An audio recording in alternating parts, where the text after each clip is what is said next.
Well, certainly. So you can see that the House now is really getting full, and you can see that all the MPs are here. So the proceedings really were supposed to start around 9 o'clock. So there was a slight delay as we are grappling with the issue of the energy issue in this country. So I'm just going to start here where the Southern African bloc from the South African MPs are located. I'm just going to start with you, ma'am. Of course, quite a very important day, but just a bit of a slight delay. I mean, a lot of lessons to learn in terms of dealing with this issue of the energy crisis, as it were. Thank you very much. I cannot agree more that we have to fix the issue of electricity, as we have been delayed in this session because of load shedding. However, this area was supposed to have been exempted, but I suspect that there was no communication between the officials of PAP as well as the city. We're happy now we're going to start. Already we have made political intervention that they must not interrupt this session. It's a very important session, knowing where we came from. In 2021, we must proceed and conclude the business of this session. The citizens of this continent are waiting for this PAP to have teeth to be able to change the lives of the population of this continent. And just once again, ma'am, obviously the business of 2021, not a rosy picture. We saw the pandemonium, we saw the punches, we saw not a very pleasant picture. This time around, how prepared are we to rise above these challenges and be able to have a new leadership?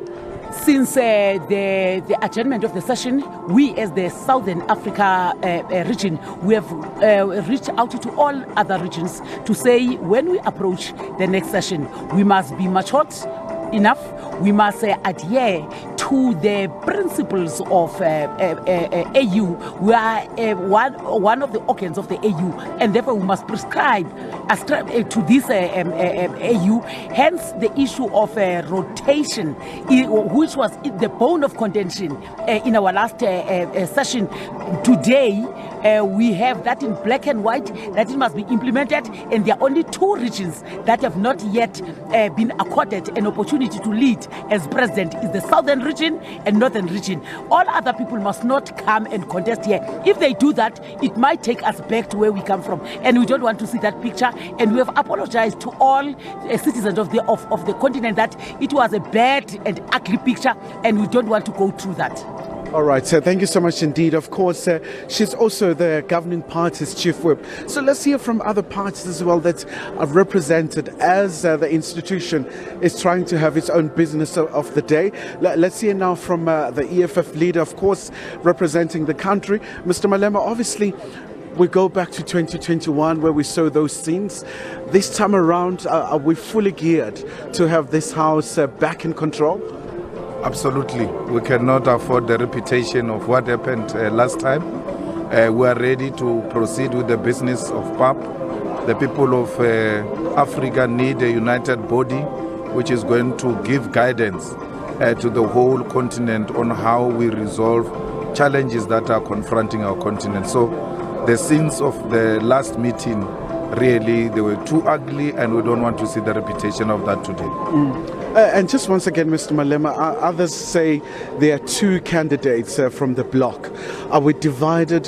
Is this a sign of divisions or just democracy at play? Well, there are no two candidates. We are still going to the caucus. Remember that for you to be a candidate, you have to be nominated by your caucus. So we are going to our caucus. There will be one candidate, and the sponsored candidates by other regions which seek to divide our region will not prevail. We had a candidate when we left here last time, and we still have that candidate, and our candidate is the chief, and that's the person we're going to support in the caucus, and the caucus will be united. We don't have two candidates. Just before we let you go, Mr. Malema, obviously a bit of a concern about the energy issue once again rearing its ugly head, where we've seen a slight delay because of the load shedding in the country. So it is quite a big concern given the prestige of South Africa, the role it plays in the continent. Yeah, this is so embarrassing. We were so embarrassed this morning. There are voices that say this PAP must move from here to other countries. And when you have situations like with the one we experienced this morning of load shedding, we are actually equipping the people who are saying this parliament must be moved to other countries. It is so embarrassing for PAP itself not to organize its administration, not to organize alternative measures, knowing very well that we've got a crisis of load shedding in South Africa. Today, when you organize an event, generator is the first thing in your mind. But the level of disorganization we experience and the load shedding itself is so embarrassing, to say the least.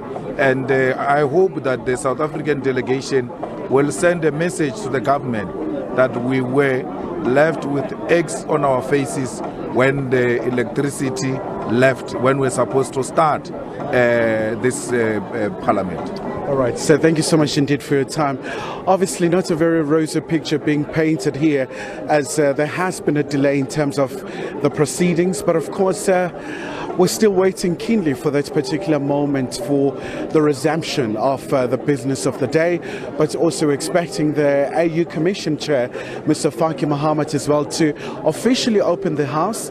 So it's going to be interesting in terms of the business of the day to look at really the critical issues that are facing the continent. So with the Russia-Ukraine conflict, we've seen the energy prices shooting up in the continent, the basic commodities as well really just being affected. So the MPs really do have a very important responsibility also in terms of the prestige of this particular institution. Khumalo, SABC News, Johannesburg.